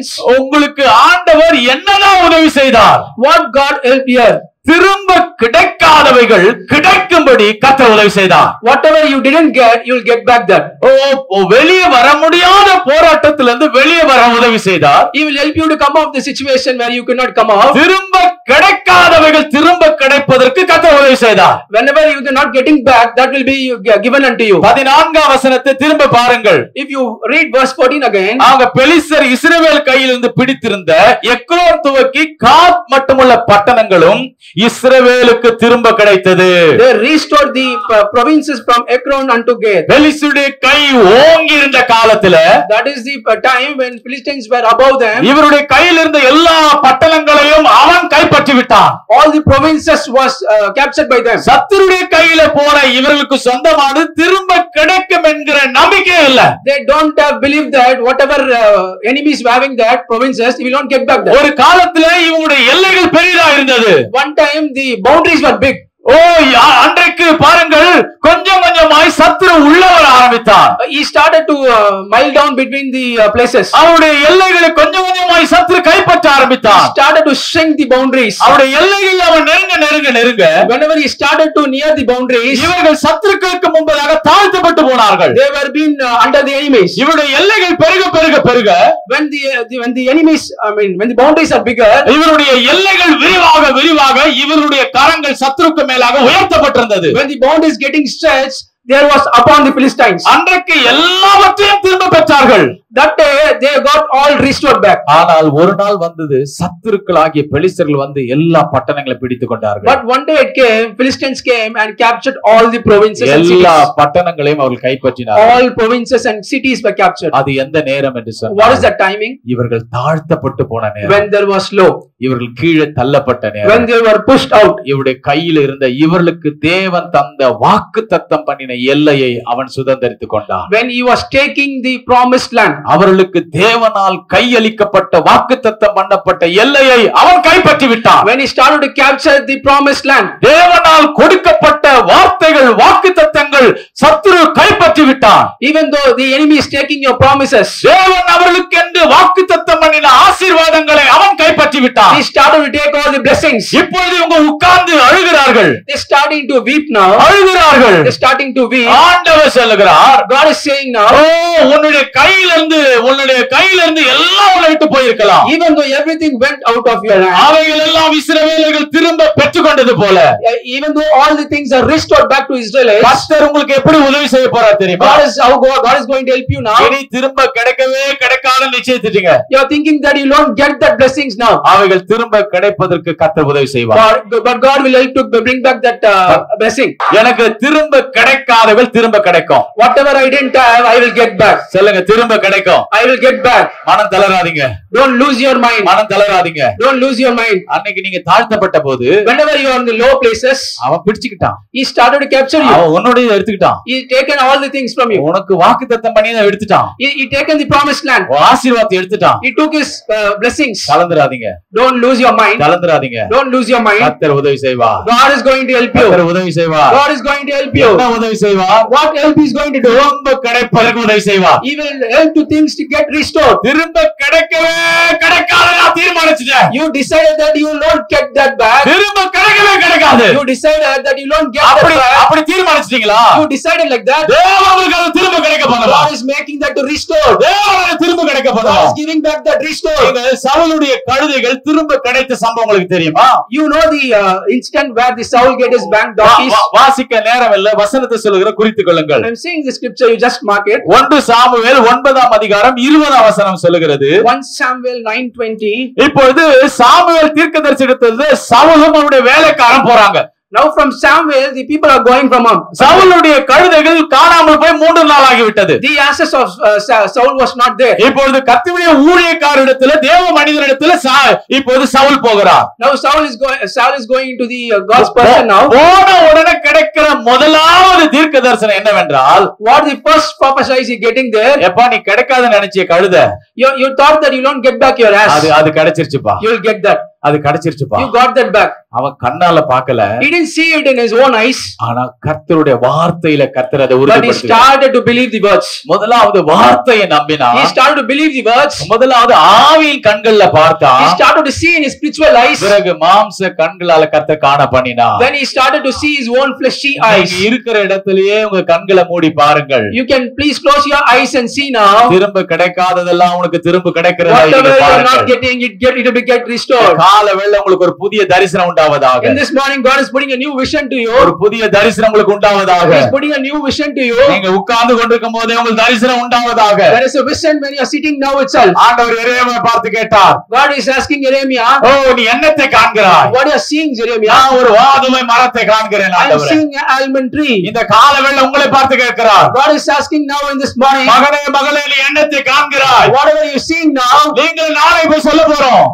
you and me are going to say now, ஆண்டவரே என்னை விட்டு போன எல்லாம் திரும்ப வராது நினைச்சேன், அதெல்லாம் கிடைக்கிறது போல பார்க்கிறேன் ஆண்டவரே. God, I am seeing whichever I cannot get back, it is restored. எனக்கு திரும்ப கிடைக்காத நினைச்சேன், அதெல்லாம் கிடைக்கிறத பார்க்கிறேன் ஆண்டவரே. Whatever I missed, it is getting restored. அந்த தரிசனம் உனக்கு இப்ப இந்த காலவேளை That உண்டாவதாக. particular vision is putting on you. காணாமல் போன கழுதை கிடைத்தது என்று 10ஆம் அதிகாரம் 2ஆம் வசனத்துல சவுலுக்கு நற்செய்தி சொல்லப்பட்டது. There is a good news to Saul in 10th chapter verse 2. Your asses are back. நீ என்னை விட்டு போகும்போது When you are going out from me, 2 மனிதர்கள் உன்னை சந்திப்பார்கள். 2 people will see you. அவர்கள் உனக்கு சுக செய்தியை சொல்லுவார்கள். They will tell you good news. நீ தேட போன கழுதை, காணாமல் போன கழுதை உனக்கு கிடைத்தது. Whatever the ass is missing, you getting that back. சவுலுக்கு ஒரு நற்செய்தியை சொல்ல 2 பேர் வந்தது போல, There is a 2 people came to tell the good news for Saul. இந்த காலவேளை எனக்கு பின்பதாக கர்த்தருடைய ஆவியானவர் உனக்கு ஒரு நற்செய்தியை சொல்லுகிறார். From my beginning, there is a God, spiritual God saying a good news now. உனக்கு திரும்பவும் கிடைக்காது என்று தீர்மானம் பண்ணினாய், அது திரும்ப உனக்கு நான் கிடைக்க பண்ணுவேன். Whatever you decided will not come, it will be restored unto you. ஈசாக்கு என்கிற ஒரு குமாரனை Isaac and begotten, ஆபிரகாம் என்கிற தகப்பனுக்கு தேவன் திரும்ப கிடைக்க பண்ணினார். God helped to give back his son to Abraham. ஆண்டவர் சொன்னார், உன் மகனை you put your son unto me? Abraham நினைச்சிட்டாரு, Abraham thought like this. இனிமே என் பையன் எனக்கு கிடைக்க மாட்டான், My son is no more for me. இனிமே என் பையன் எனக்கு கிடைக்க I மாட்டான். won't get my son more. மோசே 3 மாத குழந்தையா இருந்தான். Moses was 3 months old. அவனை நதியில நாளைப்படியில போட்டுட்டாங்க. They were put into the box. அந்த தாய் நினைச்சா, That particular இந்த woman, பிள்ளை எனக்கு திரும்ப கிடைக்காது. this son will not be back. இங்க ஆபிரகாம் நினைச்சாரு, Here Abraham thought, என் பிள்ளை எனக்கு திரும்ப கிடைக்க மாட்டான். my son will not back here. அங்க மோசேவுடைய அம்மா நினைக்கிறா, Like Moses, mother was thinking like that. இந்த பிள்ளை எனக்கு திரும்ப கிடைக்க மாட்டான். This son was not back to me. ஆனா ஆபிரகாமுடைய கையில திரும்ப கிடைக்காத பிள்ளை கிடைக்க பண்ணினா. But God gave the son to Abraham back. ஓ, இப்பொழுது மோசேக்கு பால் கொடுப்பதற்காக அந்த தாயையே ஆண்டவர் அங்க கொண்டு வர செய்கிறார். God is appointing the own mother to feed him. எந்த தாய் தன் கையில இருந்து அந்த பிள்ளையை இனி கிடைக்காது என்று தீர்மானம் பண்ணினாலோ, Which mother decided that this son is not more my son? அந்த பார்வோனுடைய குமாரத்திடத்துல அந்த மோசேயுடைய தமக்கை சகோதரி கேட்கிறாள், That Pharaoh's sister is asking, இந்த பிள்ளைக்கு பால் கொடுப்பதற்கு யாராயிலும் அழைத்துட்டு வரட்டுமா? you just get someone to feed this son. எந்த தாய் தீர்மானம் பண்ணினாலோ, Which mother decided there? அதே மோசேயுடைய தாயின் கையில் அந்த பிள்ளை திரும்ப வருகிறான். The same mother's and Moses is back. எந்த தகப்பன் இழந்துட்டான்னு நினைச்சானோ, Which father think that it is lost? எந்த தாய் நினைச்சிட்டாலோ, Which mother thought? அவங்க கைகள் அந்த பிள்ளையை கத்த திரும்ப கொடுக்கிறார். God restored their son and daughter back. காணாமல் போனதை திரும்ப கொடுப்பார். God will give you whatever you missed it. இனி எனக்கு திரும்ப கிடைக்காத நினைக்கிறவன் பிள்ளை உனக்கு திரும்ப கிடைக்கும். You're thinking that you're not getting back your son. God will restore it. உனக்கு உதவி செய்ய வல்லவராய் இருக்கிறார். God will help you in this timing. சூனேமியாள் என்கிற ஒரு பெண் இருந்தா. You know Sunamia? 2 ராஜாக்கள் புஸ்தகம் 7ஆம் அதிகாரத்துல, In 2 Kings, 2 ராஜாக்கள் 7ஆம் அதிகாரம், 2 Kings 7th chapter, அங்க 1 முதல் 7 வசனம் குறித்துக் கொள்ளுங்கள். from 1 to 7 verses. அங்க எலிசா என்கிற தேவனுடைய மனிதன் இந்த பெண்ணுக்கு ஒரு காரியத்தை அவன் வெளிப்படுத்துகிறார். Elisa is revealing one thing for this girl here. அம்மா, இந்த நாட்கள்ல 7 வருஷம் தேசத்துல பஞ்சம் வரப்போகிறது. There is a famine in the 7 years in the country. கர்த்தருடைய ஊழியக்காரன் இந்த வார்த்தையை சொல்லும் பொழுது அவள் அப்படியே விசுவாசித்தாள். She started to believe when the word coming out of the prophet. 7 வருடம் அவள் பெலிஸ்தருடைய தேசத்தை போய் சஞ்சரிக்கிறாள். She was going and dwelling in the Pelishtians country. ஊழியக்காரருடைய வார்த்தை அப்படியே நம்பினாள். She started to believe the God's person words. 7 வருடம் கழித்து அவள் பஞ்ச காலம் முடிந்து திரும்ப இஸ்ரவேல் தேசத்துக்கு வருகிறாள். After the famine period, she is coming back to Israel. அப்பொழுது அவள் ராஜாவினிடத்துல தன்னுடைய வீட்டிற்காக, வயல் நிலத்திற்காக, வருமானத்திற்காக முறையிடுகிறாள். She is starting to oppress unto the king for his own income. அந்த 2 வசனத்தை மாத்திரம் நான் வாசிக்க விரும்புகிறேன். 4, 5, 6 வசனத்தை I want to read that particular verse 4, 5 and 6. வாசிங்கள் பார்க்கலாம். பட்டணத்திற்கு போவோம் என்றாலும் இல்ல 2 ராஜாக்கள் 8ஆம் அதிகாரம். சாரி, 2 ராஜாக்கள் 8ஆம் அதிகாரம். It is 2 Kings 8 chapter. 4 முதல் 3ல இருந்து 6 வரைக்கும் வாசிங்க. From 3 verse to 6. 7 வருஷம் சென்ற பின்பு அவள் பெலிஸ்தரின் தேசத்தை விட்டு திரும்ப வந்து தன் வீட்டுக்காகவும் தன் வயலுக்காகவும் ராஜாவினிடத்தில் முறையிடும்படி போனாள். அந்நேரத்தில் ராஜா தேவனுடைய மனுஷன் வேலைக்காரனாய் இருந்த கேயாசியுடனே பேசி, எலிசா செய்த அதிசயங்களை எல்லாம் நீ எனக்கு விவரமாய் சொல் என்றான். செத்து போனவளை உயிர்ப்பித்தார் என்பதை அவர் ராஜாவுக்கு அறிவிக்கிற போது, இதோ அவன் உயிர்ப்பித்த பிள்ளையின் தாயாகிய அந்த ஸ்ரீ வந்து தன் வீட்டுக்காகவும் தன் வயலுக்காகவும் ராஜாவினிடத்தில் முறையிட்டாள். அப்பொழுது கேயாசி, ராஜாவாகிய என் ஆண்டவனே, இவள்தான் அந்த ஸ்ரீ, எலிசா உயிர்ப்பித்த இவளுடைய குமாரன் இவன்தான் என்றான். ராஜா அந்த ஸ்ரீயை கேட்டதற்கு அவள் அதை அவனுக்கு விவரித்து சொன்னாள். அப்பொழுது ராஜா அவளுக்கு ஒரு பிரதானியை நியமித்து அவளுக்கு உண்டானது எல்லாவற்றையும் அவள் தேசத்தை விட்டு போன நாள் முதல் இதுவரைக்கும் உண்டான அந்த வயலின் வருமானம் அனைத்தையும் அவளுக்கு கிடைக்கும்படி செய் என்றான். ஹalleluya, hallelujah. வாசிக்கலாம். And it came to pass at 7 years in that the woman returned out of the land of the Philistines, and she went forth to cry unto the king for her house and for her land. And the king talked with Gehazi, the servant of the man of God, saying, Tell me, I pray thee, all the great things of Elisha hath done.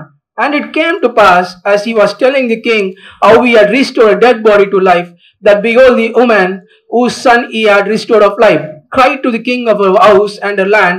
And Gehazi said, My lord, O king, this is the woman, and this is for her son, whom Elisha restored to life.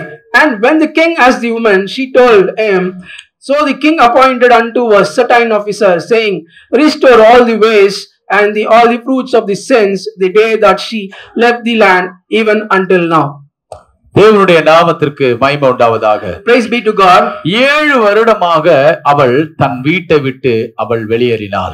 She was out of his own country for 7 years. அவள் தன்னுடைய நிலத்தை, அவள் வயல் நிலத்தை விட்டு போனாள். She left the field and went out. 7 வருடம் தன் வருமானத்தை அவள் இழந்தாள். She left 7 years income. தன் உறவுகள் எல்லாரையும் அவள் இழந்தாள். She left all his relatives. 7 வருடம் கழித்து அவள் திரும்ப வருகிறாள். After 7 years she is coming back. அவள் வாழ்க்கையில ஒரு சூழ்நிலையை தேவன் அனுமதித்தார்.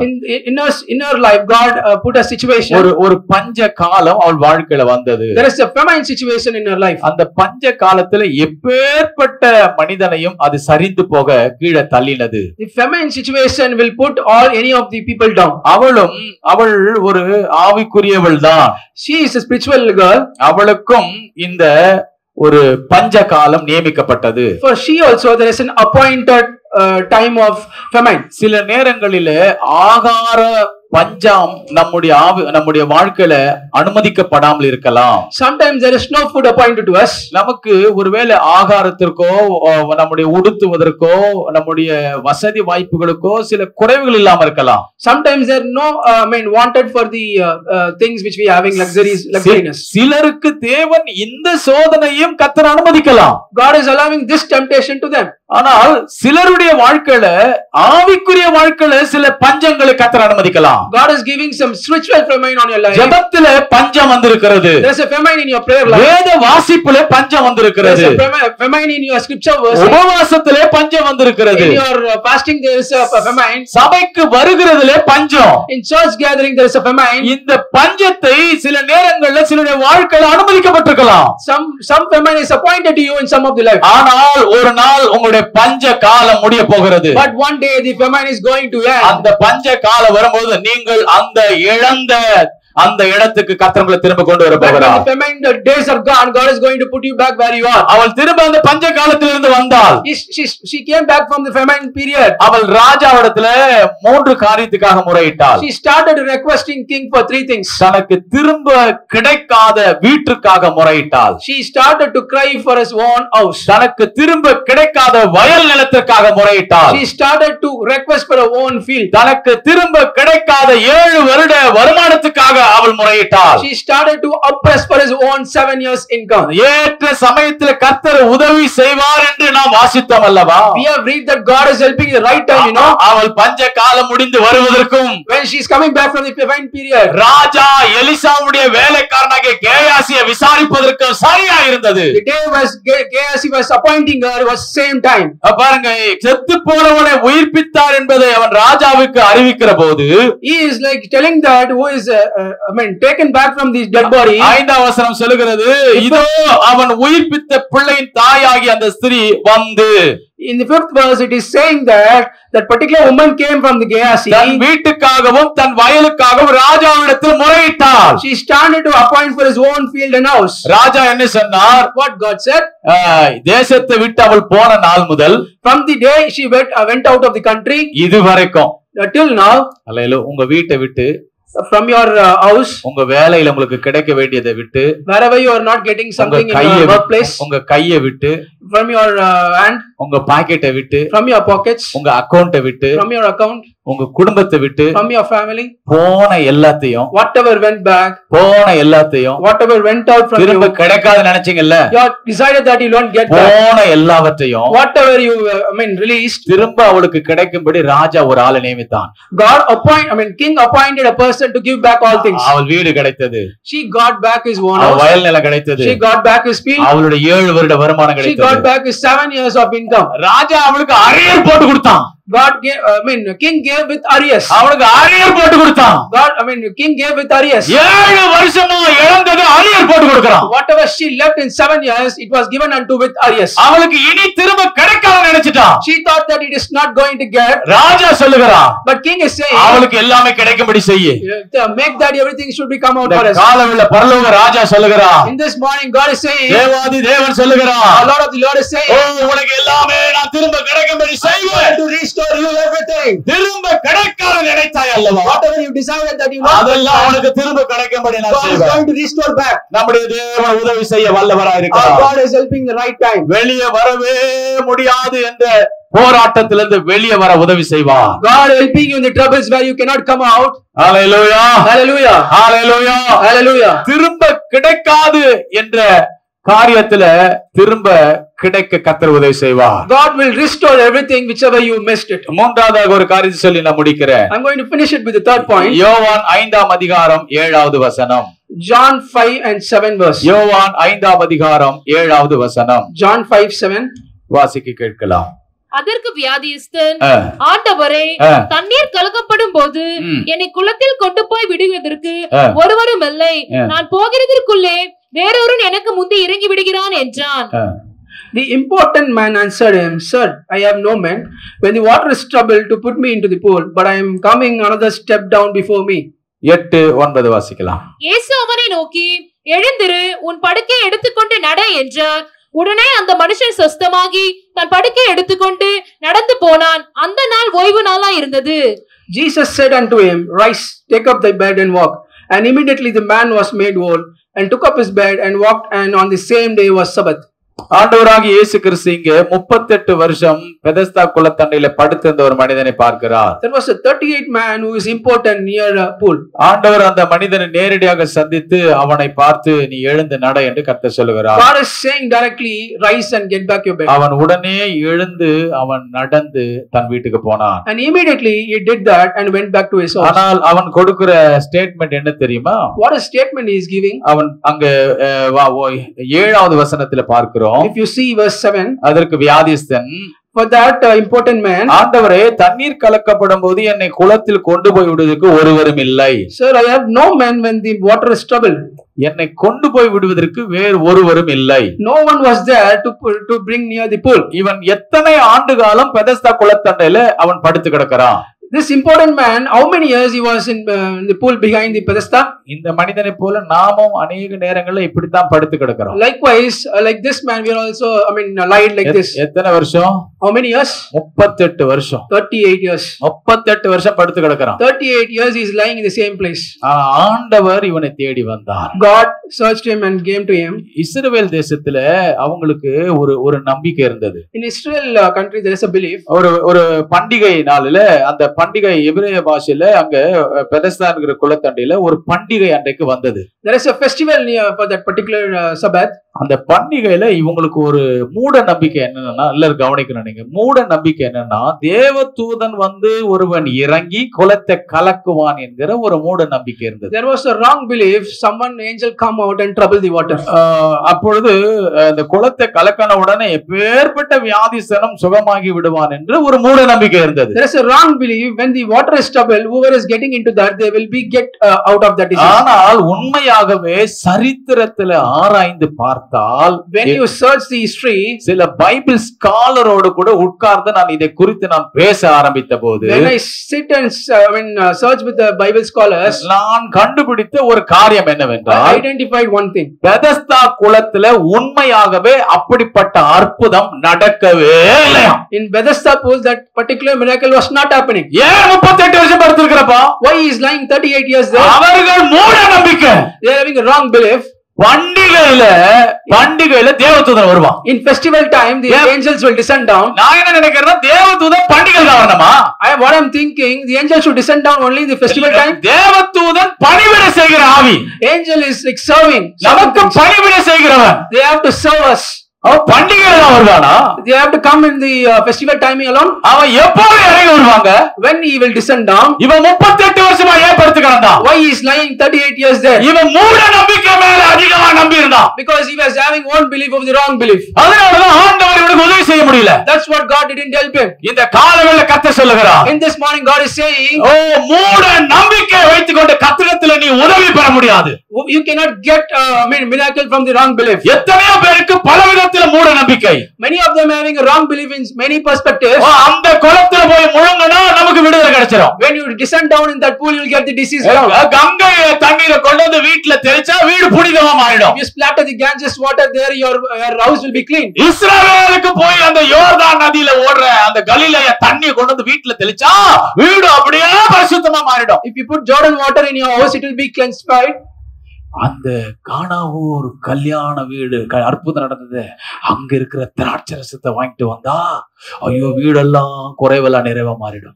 From the Canaan you bring that wine and put into your house. Your house will not be having anything there. சிலருக்கு இந்த பாத்தீங்கன்னா இந்த கொஞ்சம் அந்த பாட்டிங்கெல்லாம் அந்த கிராமத்துல இருப்பாங்க. அவங்க எல்லாம் சில காரியங்களை யோசிப்பாங்க. In village side the old people will think like this. ஏங்க ஆவிக்குரியவங்க யோசிக்கிறாங்க. Even spiritual people are believing this. ஒரு பெண்ணுக்கு குழந்தை இல்லைன்னு வச்சுக்கீங்களேன். When woman is not having son, அந்த ஆவிக்குரியவங்க கூட சொல்ற காரியம். even spiritual people will say this. என்ன சொல்லுவாங்க தெரியுமா? What they will say?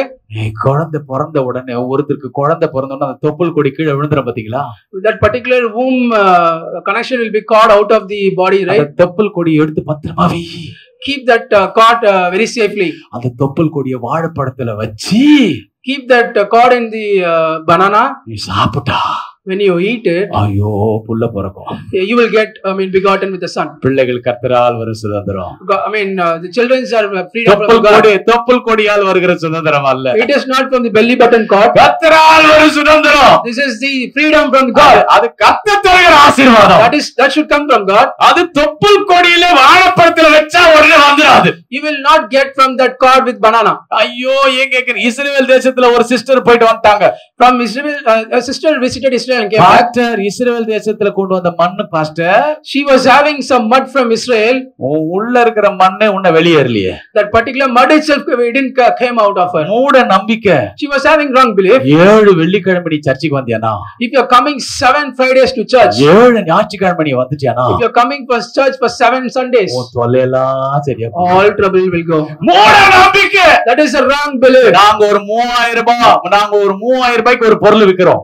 We are giving a object for 3000. நாங்க ஒரு 3000 ரூபாய்க்கு ஒரு பொருள் விக்கிறோம். We are selling an object for 3000. நாங்க ஒரு சாவி விக்கிறோம். We are selling a key. இந்த சாவியை வாங்கி பத்திரமா உங்க வீட்ல இருக்கிற அந்த பணம் எல்லாம் வைக்கிறீங்களே லாக்கர் அது பக்கத்துல வைங்க. If you keep that key in your safe locker, அந்த லாக்கர்லயே வெச்சீங்கனா, if you keep even inside the locker, பணம் அப்படியே செழிக்கும். You will get rid of all money there. வேலைக்கே போகாம சோம்பேறிக்கு தான் என்ன வரும்.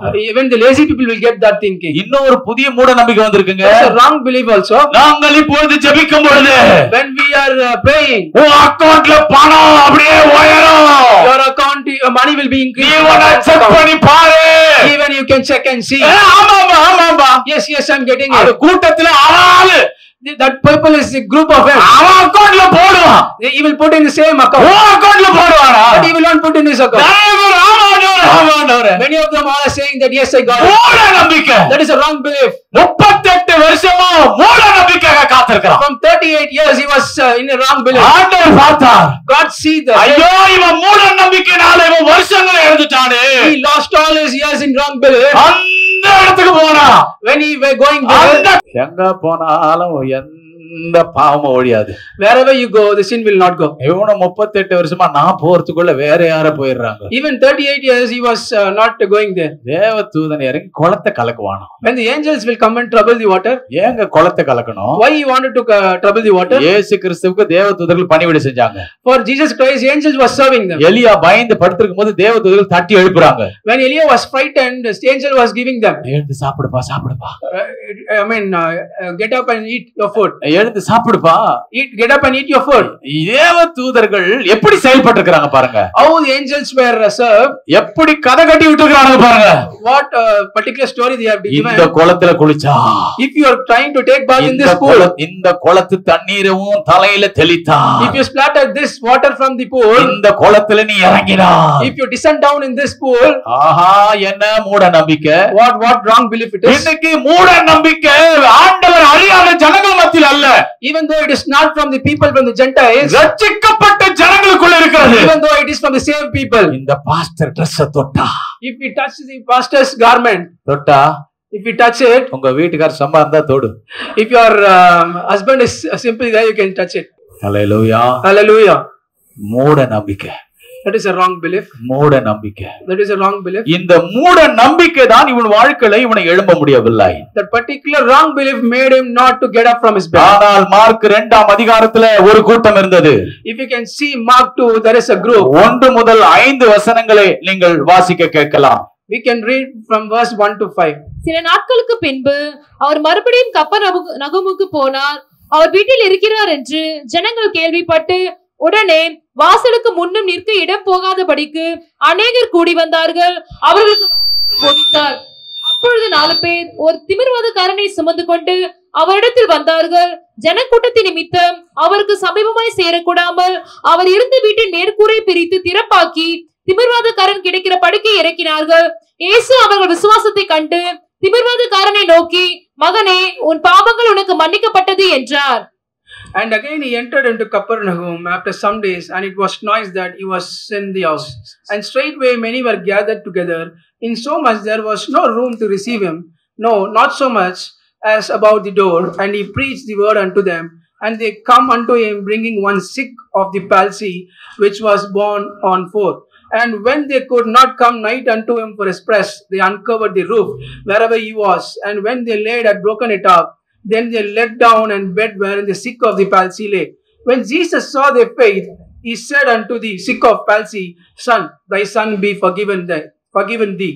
But there was certain of the scribes sitting there and reasoning in their hearts. Hallelujah. Hallelujah. தேவனுடைய நாமத்துக்கு மகிமை உண்டாவதாக. Praise be to God. இங்கே ஒரு வீட்டுக்குள்ள இயேசு அங்கே இருந்து ஆண்டவருடைய வார்த்தையை பிரசங்கித்துக் கொண்டிருக்கிறார். Here God is preaching scriptures in this house. அந்த வீடு வாசலுக்கு முன்ன நிற்க கூடாதபடி திரளான கூட்டம் ஜனங்களால் நிரப்பப்பட்டிருந்தது.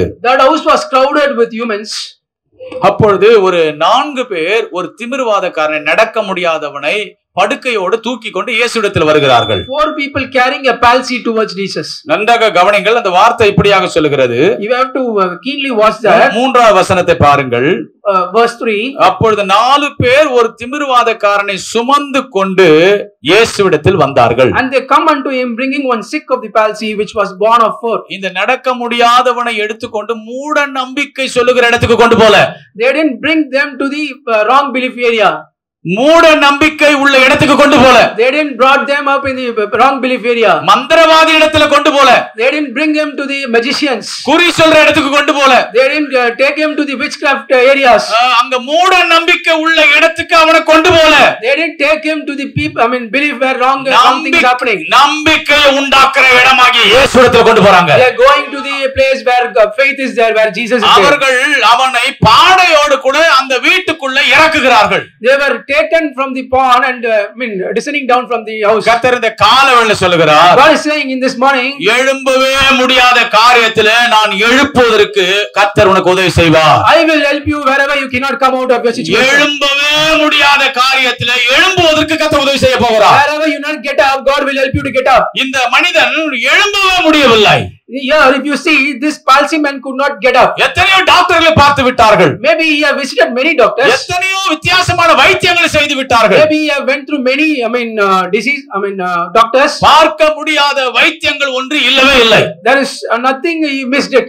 ஆனால் ஒரு நாள் அந்த வழியாக 4 பேர் போகிறார்கள். But on the way, the 4 people are going around them. இயேசு எந்த வீட்டுக்குள்ள பிரசங்கம் பண்ணினாரோ அந்த வீட்டுக்குள்ள இருந்து அவர்கள் வெளியே வருகிறார்கள். In that particular place where God is preaching, therefore coming out of there. இயேசு பேசின வார்த்தைகள் அவர்களுக்கு நம்பிக்கை உண்டாக்கினது. Whatever God spoke, it was giving faith to them. அப்பொழுதுதான் அவர்களுக்கு மனதிலே ஒன்று தோன்றுகிறது. That time only they got some thinking in their own. இயேசு சொல்லுகிற வார்த்தை எவ்வளவு பெரிய நம்பிக்கையுடைய வார்த்தையா இருக்கிறது. What is the faith words he is giving? நம்ம வீட்டுக்கு பக்கத்துல ஒருத்தன் படுக்கையில கிடக்குறான், அவனுக்கு நம்பிக்கை இல்லாம கிடக்குறான். In our neighbor there is a guy who is laying without a faith. அவனை எங்கேயும் மூட நம்பிக்கை உள்ள இடத்துக்கெல்லாம் கொண்டு போய் திரிறாங்க. They are taking to him wrong belief places. மனிதனுக்கு நம்பிக்கை உண்டாக்குற இயேசுவிடத்தில் கொண்டு வரலாமே. They can bring him where the faith can be with Jesus. என்று அவளுக்கு விசுவாசம் உதிக்க ஆரம்பித்து அவனை இயேசுவிடத்தில் கொண்டு வருகிறார்கள். They got the faith in their own hearts and bring that palsy people here. இயேசு அவர்கள் விசுவாசத்தை பார்த்தார். God saw their faith. ஆண்டவர் அவனை எழும்பி நடக்க வைத்தார். God made them to walk. 12ஆம் வசனம் சொல்லுகிறது.